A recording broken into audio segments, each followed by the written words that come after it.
4월 15일 월요일 국방FM 국방광장을 듣고 계십니다.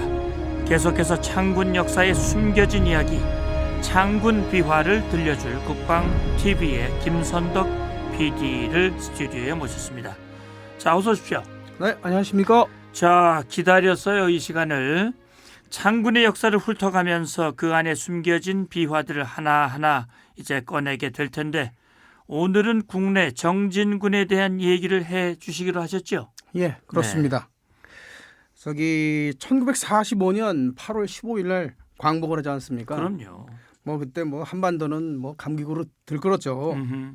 하지만 의외로 김구 주석을 비롯한 임시정부 요인들하고 광복군은 아쉬움을 곱씹고 있었습니다. 아, 그래요?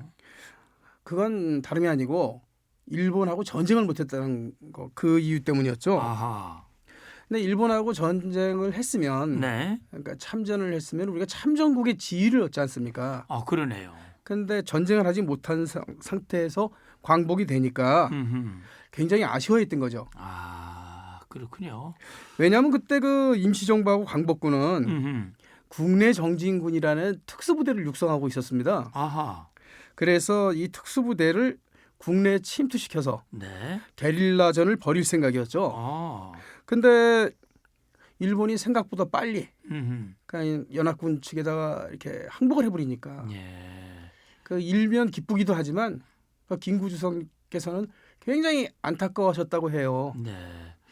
광복이라면 당연히 기뻐했어야 할 일이지만 우리 손으로 일궈내고 싶었던 그런 광복의 참맛을 보지 못했기 때문에 국내 정진군으로서는 아쉬움이 컸다는 말씀으로 생각이 되는데, 말씀해 주신 이 국내 정진군 언제 조직이 된 겁니까? 사실 국내 정진군이라고 해서 네. 특별히 그런 부대는 아니고 네. 사실은 광복군이죠. 광복군. 예. 그럼 이제 우리가 광복군이 언제 생겼는지 네. 그거부터 이제 살펴봐야 되는데 네.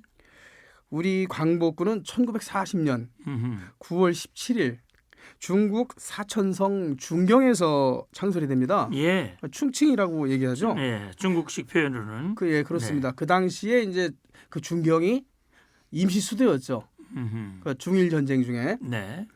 그때 이제 광복군을 창설했을 때 그 총사령관은 네. 그 지청천 장군 어허. 또는 이제 이청천 장군으로 알려진 분이 네. 총사령관을 맡으셨고 그 참모장 2인자는 그 유명한 이범석 장군, 이범석 장군. 예, 철기 이범석 장군이 맡으셨습니다. 예.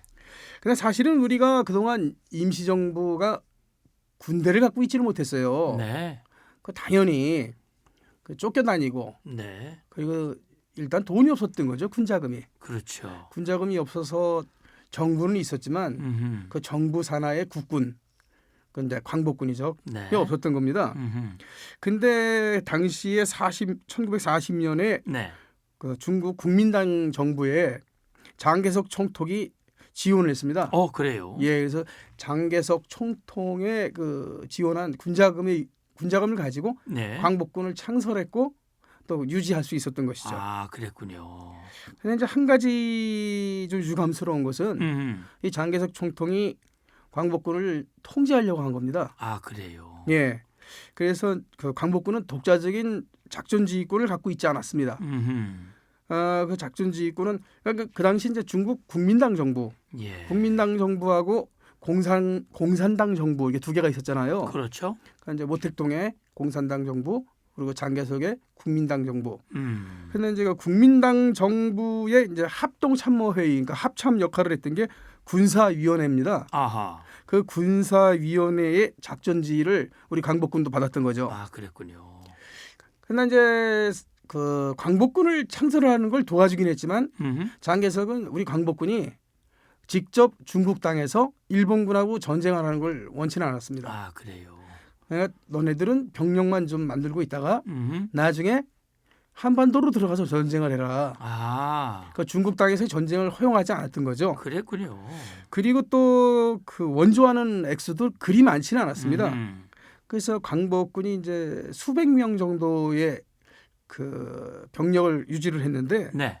사실 그거를 유지하기에도 굉장히 급급한 그런 형편이었죠. 그렇군요. 자, 그렇다면 광복군은 중일 전쟁 과정에서 어떤 역할을 수행을 혹시 했습니까? 역할을 수행하기는 하죠. 예.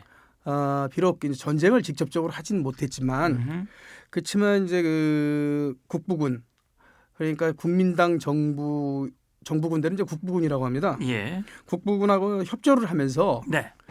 일본군한테 선전 공작도 하고 선전 공작. 또 일본군 포로가 있을 때 네. 신문도 도와주고 어. 또 일본군 문서를 획득했을 때 노획했을 때 그 번역하는 임무 예. 뭐 이런 것도 도와줬고 예. 특히 이제 광복군이 주로 했던 그 임무는 요즘으로 따지면 정훈병과 있지 않습니까? 그렇죠. 정훈병과. 예, 정훈 활동을 주로 했습니다. 아, 그래요.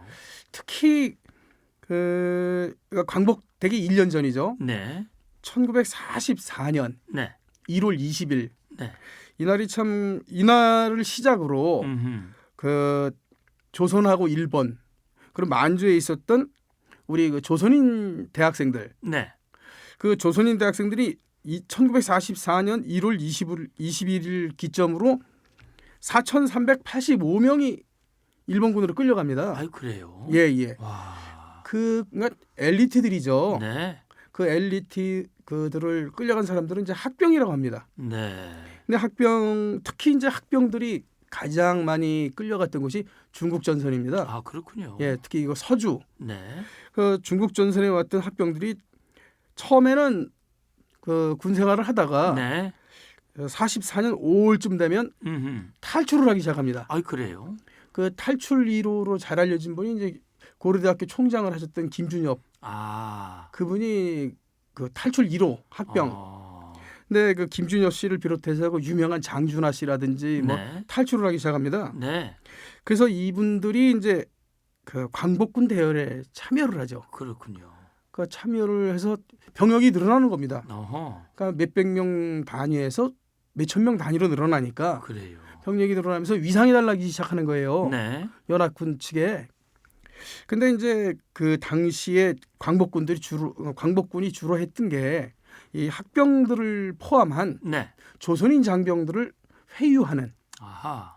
그래서 그들을 탈출을 시켜서 네.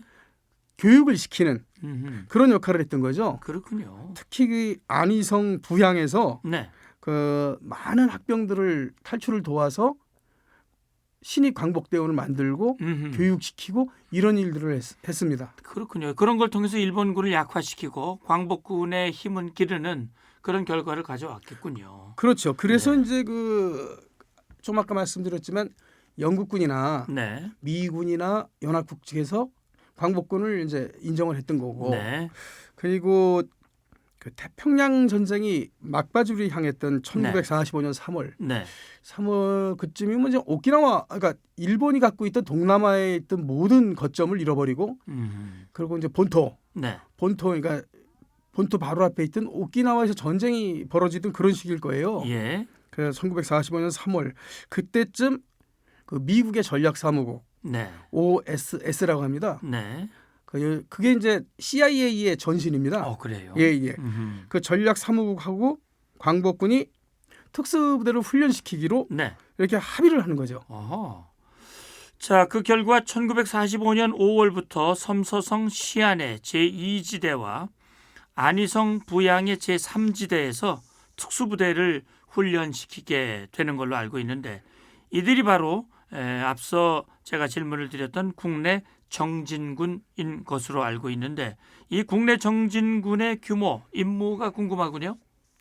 예, 그러니까 그 섬서성 네. 그 시안에는 우리 광복군의 제2지대가 있었습니다. 예. 거기에 이제 OSS가 파견한 서전트 박사, 그러니까 서전트 박사가 와서 우리 아까 말씀드렸던 김준엽, 장준하, 노능서 이런 한 90여 명을 교육을 시킨 겁니다. 아, 그래요. 예. 그리고 또 안희성 부양에는 제3지대가 있었습니다. 네. 거기에는 미군의 그 윈스 중위가 파견 나와서 네. 윤영무, 박동환 등 58명을 교육시킵니다. 그렇군요. 근데 이들이 받은 교육은 이제 무전, 그리고 정보 수집, 그 교량이나 철도를 폭파하는 파괴, 그 유격전, 그리고 이제 민간인들을 포섭을 해서 후방을 교란하는 그 특수 군사 훈련을 실시한 거죠. 예. 그리고 이제 이 훈련이 8월 달에 가서 끝이 납니다. 그래요. 그러니까 5월부터 시작해서 그 3개월 동안 훈련을 했고, 네. 그리고 1945년 8월 7일 날 음흠. 그날 이제 OSS하고 우리 광복군 그 국내 정진군 총사령관이 이범석 장군이 아하. 합의를 봅니다. 예. 자, 이제 쳐들어가자. 한반도로 쳐들어가자. 준비는 네. 다 끝났다. 예. 그래서 적어도 8월 20일까지는 네. 국내에 진공을 해서 음흠. 그래서 게릴라전을 하기로 약속을 하고 네. 그 D-Day를 기다리고 있던 중인데 네. 아깝게도 8월 15일 날 광복을 맞게 된 거죠. 그러네요. 자, 광복 이틀 후인 8월 17일 대한민국 임시정부 김구 주석이 부랴부랴 이범석 장군, 국내 정진군 이 총사령관이죠. 서울에 급파했다고 하는데 무엇 때문에 파견을 했는지 또 그들의 임무는 무엇이었는지 설명을 좀 해주시죠. 사실 생각하면 좀 황당하긴 해요. 아, 그래요? 왜냐하면 그 일본이 그 미국에게 항복을 선언했다 하더라도 네. 근데 아직 그 미군은 오키나와에 주둔을 하고 있었고, 네. 그래서 사실 미군이 한국에 진주하는 건 9월 8일이거든요. 그렇군요. 예, 9월 8일 날 인천에 와서 9월 9일 날 그때부터 그 일본군 네. 조선사령부를 해체시키고 무장해제를 시키거든요. 네. 아직 한참 후의 일입니다. 그리고 그 당시 우리 한반도 네. 그러니까 조선에는 일본군이 35만 명, 오. 무려 11개 보병사단입니다. 네. 35만 명이 주둔하고 있었어요. 네. 근데 지금 김구 주석께서는 무슨 말씀을 하신 거냐면 네. 10명도 안 되는 국내 정진군을 서울에 보내가지고 그 조선 총독인 아베 노부유키한테 네. 무조건 항복을 받고 어허. 그리고 일본 조선군 사령부를 접수하고 어허. 그런 임무를 준 겁니다. 아, 그래요? 그러니 뭐 그 김구 주석의 기계도 뭐 그러네요. 그러니까 이범석 장군의 그 배포도 장난은 아니지만 그러네요. 이게 사실 이게 처음부터 이루어질 수 없는 일인 거죠. 아하. 근데 어찌됐든 이제 8월 18일 날 아침 이범석 장군하고 그때 이제 그 정운 쪽 총대장을 맡고 있던 안춘생 대령 예. 그리고 노능서, 김준엽, 장준하, 장재민 이렇게 광복군 6명 네. 그리고 미국 OSS 측 장교들입니다. 22명 총 28명의 국내 정진군이 미군 C-47 수송기를 타고 시안을 출발합니다. 자, 그렇게 해서 1945년 8월 18일 낮 12시경에 국내 정진군이 서울 여의도 비행장에 이제 예고 없이 도착을 하게 되는데 처음에는 얼떨떨하게 비행기를 바라보고 있던 일본군 경비병들이 이들이 비행장에 내리자 대경실색하면서 급히 상부에 보고를 했다고 하죠? 예, 그렇습니다. 근데 갑자기 예고도 없이 그때 저기 서울 그러니까 여의도 광장이죠. 네. 그러니까 여의도 지금 광장도 없어졌지만 네. 그 당시에는 여의도에 비행장이 있었습니다. 여의도 비행장. 예, 일본군 비행장. 네. 사실은 그 비행장 없어진 지 얼마 안 됐지 않습니까? 그 광복이 된 후에도 한참 동안 여의도에 비행장이 있었지 않습니까? 예. 그 광장으로 바뀌었었죠. 그렇죠. 그래서 거기서 뭐 군사 퍼레이드도 그런 것도 하고 그랬는데. 그럼요. 하여간에 그 여의도 비행장에 C-47 수송기 미군 수송기가 내리니까 네. 그 경비를 쓰고 있던 그 일본군들도 놀랬고 지휘부도 놀래는 거죠. 예. 그래가지고 이제 누가 내리나 봤더니 네. 거기서 광복군이 내린단 말입니다. 네. 광복군 6명이 이범석 장군을 비롯한 광복군 6명이 미국 OSS 22명이랑 이제 같이 내려가지고 예. 야 아베 노부유키 오라 그래. 우리가 이게 접수하러 왔다. 아하. 그러니까 얼마나 황당했겠어요. 그랬겠네요. 근데 이제 처음엔 당황을 했겠죠. 그러다가 이제 탱크랑 장갑차랑 기관총을 동원해서 포위를 한 겁니다. 아, 그래요. 야 우리는 미국한테 항복을 했지. 광복군한테 항복한 게 아니다. 아. 그래 그 본국 도쿄에서 어떤 명령도 내려오지 않았다. 니들 존말 날 때 24시간 안에 떠나라. 안 그러면 어떤 일이 발생하더라도 책임을 지지 않겠다. 예. 협박을 한 거죠. 예.